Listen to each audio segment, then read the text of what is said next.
South Africa's people, black South Africans, who have survived everything, who have fought and who have bled and who have sacrificed to end apartheid.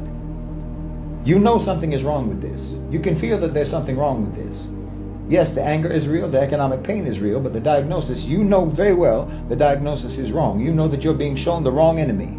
So what happens when the South African working class looks up from fighting against the Zimbabwean immigrant and looks at the actual structure that produced their poverty, that maintains their poverty and has maintained their poverty through 30 years of alleged liberation, right? What happens when they connect the dots, when they connect the man who's deporting the African immigrants from South Africa, connect him to the people who are stopping you from owning your own country's mines, your country's own minerals, your country's own resources?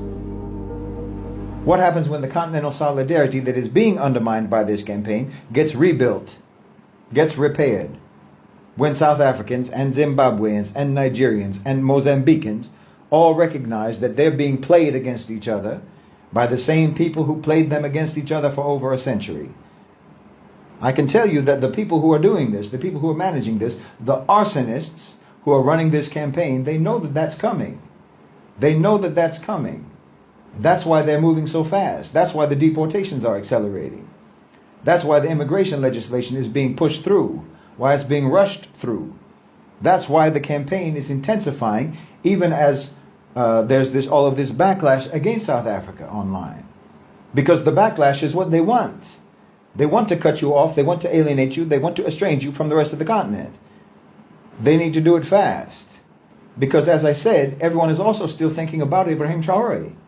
Everyone has in their imagination the possibility of what happens when African countries stand up for themselves, when you have leaders that stand up for themselves and stand up for their people.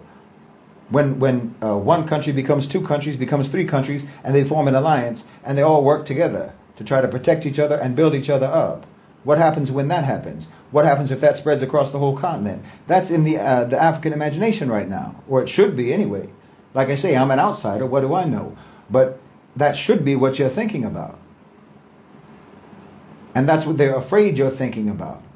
So they're trying to seize control, as much control as they can, and to isolate you.